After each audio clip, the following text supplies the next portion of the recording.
Narrator. The year 2025 will be remembered as the moment America fundamentally redrew its economic borders with the world. Narrator. Citing persistent and large trade deficits as a national emergency, the White House unveiled a sweeping and aggressive new trade doctrine. Narrator. At its core was the imposition of a baseline 10% tariff on all goods entering the United States from every single country. Narrator. A move that sent immediate shockwaves through global supply chains. Narrator. This initial tariff was just the beginning of a much more complex and targeted strategy. Narrator. One that aimed to completely rebalance America's trade relationships through brute force rather than delicate negotiation. Narrator. But you know, this policy went far beyond a simple flat tax on imports. Narrator. The administration identified 57 specific nations. Narrator. Those with whom the United States runs its largest trade deficits. Narrator. For a much harsher treatment. Narrator. These countries were hit with additional reciprocal tariffs. Narrator. Designed to mirror what the White House described as their own unfair or discriminatory trading practices. Narrator.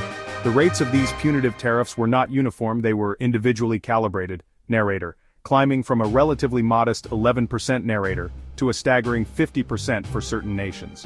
Narrator. This two-tiered system was designed to punish specific economic partners.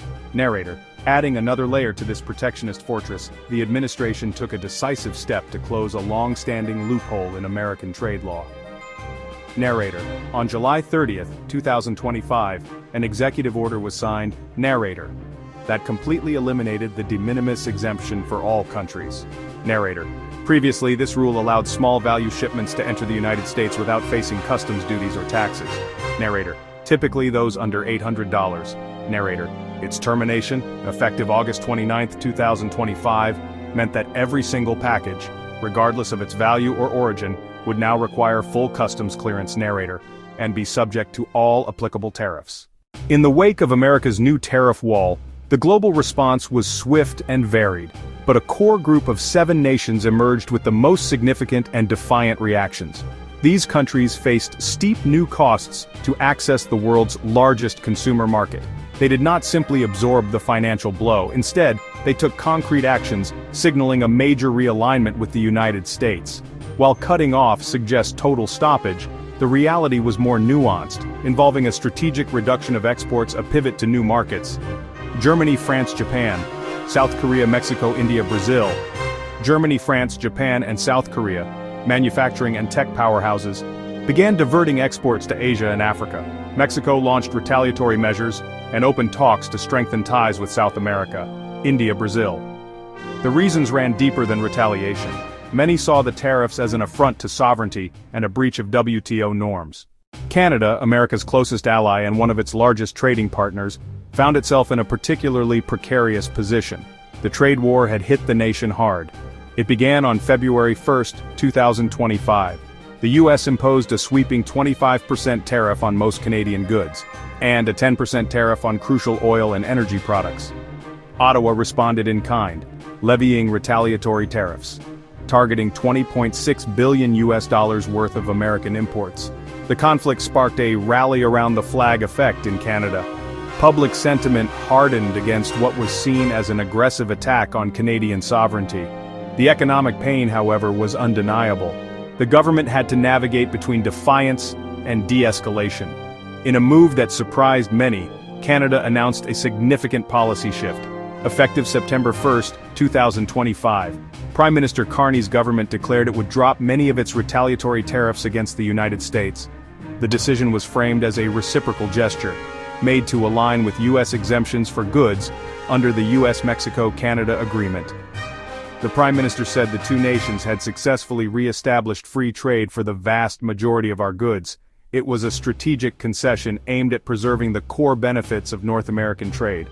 But this was not a complete resolution. Crucially, Canada maintained its formidable 25% counter tariffs on 3 sensitive sectors: automobiles, steel, aluminum. That was a direct response to the U.S. not removing its punitive tariffs on these industries. While some nations responded to U.S. tariffs with direct export reductions, China, a coalition of post-Soviet states, took a different, more systemic approach. China, already engaged in a long-standing trade dispute with Washington, found itself facing an unprecedented economic assault.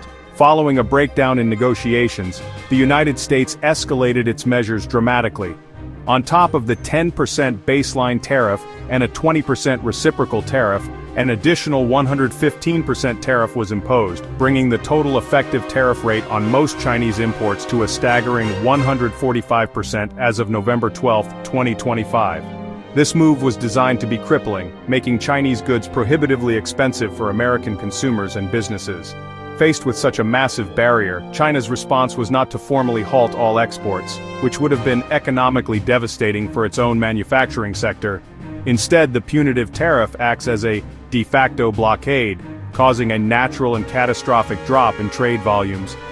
Beijing has focused its retaliation on non-tariff barriers, making it more difficult for American companies to operate within China and accelerating its push to achieve technological self-sufficiency.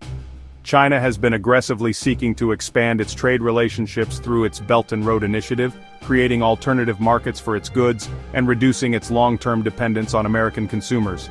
The 145% tariff effectively forces a decoupling that China is now strategically managing.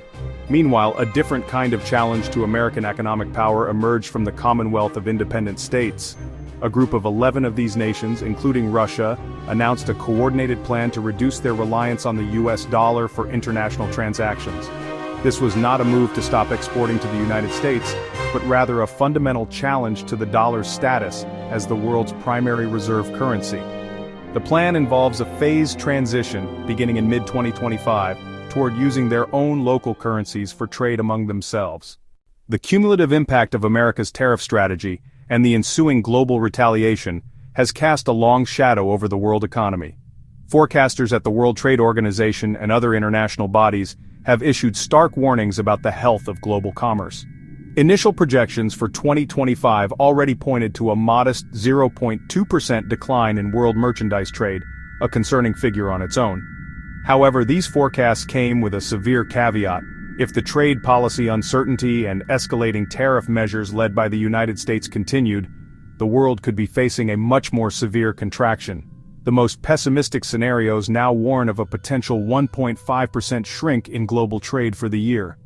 This potential decline is not expected to be evenly distributed across the globe. Instead, it is creating clear winners and losers. North America is projected to experience the most pronounced economic retreat. The deep integration of the U.S. Canadian and Mexican economies means that disruptions in one have immediate and significant consequences for the others. The combination of direct tariffs, retaliatory measures, and the collapse of business confidence is hitting the region particularly hard. Factories are idling, supply chains are in disarray. While discussions of trade policy often revolve around percentages and national deficits, the true impact is felt most acutely in the daily lives of ordinary people. For American households, the new wave of tariffs translates directly into a higher cost of living. The Tax Foundation has calculated that the Trump tariffs will amount to an average tax increase of nearly $1,300 per U.S. household in 2025. This is not a tax paid directly to the government, but one embedded in the price of nearly everything families buy: groceries, clothing, electronics, cars. The end of the de minimis exemption further compounds this. Even small online purchases from abroad are now more expensive. This financial strain is felt with every trip to the supermarket. A simple t-shirt made in Vietnam now carries an extra cost. A smartphone assembled in China now carries an extra cost. A bottle of wine from France now carries an extra cost. For families living paycheck to paycheck, this tariff tax is a direct hit to their disposable income, forcing difficult choices. The intended purpose of the tariffs was to protect American jobs, but for millions of consumers, the immediate effect has been reduced purchasing power, making it harder to make ends meet. In nations facing high U.S. tariffs, entire industries built around the American market are now facing an existential crisis. A factory worker in China producing electronics, a farmer in Mexico growing avocados, an auto worker in Germany assembling cars for export to the U.S.